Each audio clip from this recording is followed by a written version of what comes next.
Hey there, Ben. Hope you're having a great day today. It's your video lesson. This is your one thing I'll talk about. I'll talk about that one thing. And if you have questions at the end of this one, want me to look at anything, I'll be in the studio until Friday evening. So if you have a question, send it over to me before then. Otherwise, I'll be on vacation for the next week after that. So, but you can always send a message over whenever, and I'll just kind of get it when I'm back in the studio and respond accordingly. So let's get to it. So I'm going to go over the solo for Misery Business. This one obviously is in the drop tuning. I think it's drop C sharp for this one. I'm going to be in drop D, so I'm going to be a half step higher than you, 1 fret higher. So this will all translate still the same way, view it the same way. So the solo is in 2 parts. It's using exclusively octave boxes. That's where we have our note here. We go down 2 strings and over 2 frets and gives us the same exact note. And what they're doing is you're just playing that first note there, just like a power chord, like how you play a power chord, and then you would play, either put your ring finger or your pinky there. I use my pinky, but I'll use my ring finger just for this video. And I'm muting everything else with my pointer finger. So that's really the shape that's happening throughout. What I would recommend doing is first learning the whole solo just with one of those notes, preferably the lower of the 2 notes, that way you can kind of see how the motion happens. Really what happens for the first part is it repeats the same line twice, and then he has a second part that starts off the same but ends differently. So the part 1, we'll do an E to an F shift. So you have E to F sharp right here. So you have E on the 7th fret of the 5th string, and it's going to go up here to F sharp on the 5th string. So it's going to sound like this: 1 and 2 and 3 and 4 and, right? That's the first bar. 1 and 2 and 3 and 4 and 1. 1 and 2 and 3 and 4, and that second half is going to be a D here on the 12th fret of the 4th string. Like I said, all this is written out for you with just letters. This would be a good way for you to learn your notes on the fretboard. This is an excellent way, because it's going to force you to name the notes in different positions in what I call guitar no man's land. This is usually this is usually the darkened area of the map that no one really knows the names of the notes except for us. So you have E to F sharp, 1 and 2 and 3 and 4 and. Go to the D here on the 4th string, 1 and 2 and 3 and 4 and. They're all going to be down picked. 1 and 2 and 3 and 4 and 1 and 2 and 3 and 4 and 1 and 2 and 3 and 4 and 2 and 3 and 4 and. I wrote out that rhythm for you. It's just straight 8th notes. So that sounds like this one more time. 1 and 2 and 3. Notice I'm not picking that slide when I get back up there. 1 and 2 and 3 and 4 and 1 and 2 and 3 and 4 and 1 and 2 and 3 and 4 and 1 and 2 and 3 and 4 and 1 and 2 and 3 and 4 and 2 and 3 and 4 and 1 and 2 and 3 and 4 and. Then what I'll do is I'll put the octave box in there and see if I can do it that way.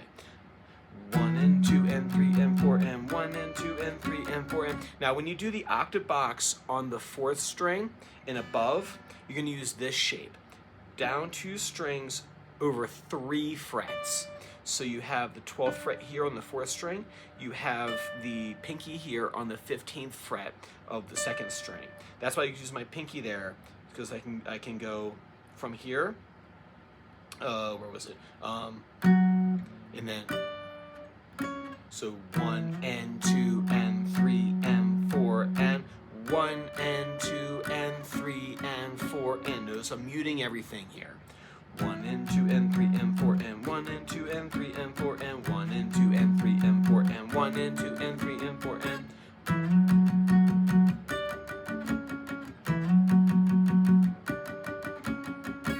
Right? Do that pattern twice. And then what you're going to do is you're going to come down to the, what is it? You're going to go here to the E on the 4th fret, 4th string, 14th fret. Still that same bigger octave box as because I crossed over into the 2nd string. 1 and, so it goes like this. I'm going to play just the bass note first, the lower of the 2 notes. 1 and 2 and 3 and 4 and to D on the 12th fret. 1 and 2 and 3 and 4 and C sharp. 1 and 2 and 3 and 4 and to the B. 1 and 2 and 3 and 4 and. So if I just play that line, 1 and 2 and 3 and 4 and 1 and 2 and 3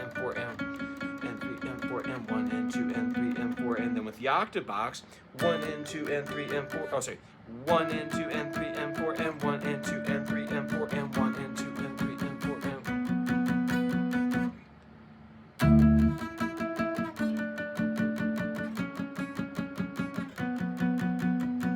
I'm gonna go back to E. This time I'm gonna be on the E, right here on the third string of the, third string, 9th fret. I'm gonna play this. 1 and 2 and 3 and 4, and I'm gonna go to the F sharp here on the third string, 11th fret. 1 and 2 and 3 and 4, and I'm gonna go up here to the A on the third string on the 14th fret. 1 and 2 and go up to the B, 3 and up to the C sharp, 4 and then do I have to go up higher? I don't. 1 and 2, where am I? So I go here, 18, 15, 16, wait, I gotta turn around here for a second. Let me figure this out.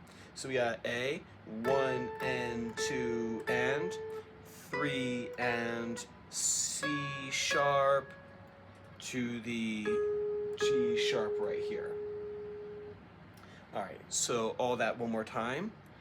1 and 2 and 3 and 4 and 1 and 2 and 3 and 4 and 1 and 2 and 3 and 4 and 1.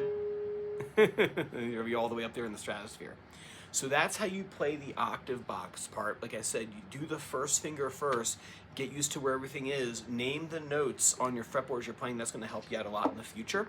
And like I said, if you have questions, let me know before Friday. And if you send it after Friday, I'll just see my inbox when I get back into the studio the following Saturday. So, all right, man, work on that for me. And if you have questions, let me know. If not, I will see you same time next time.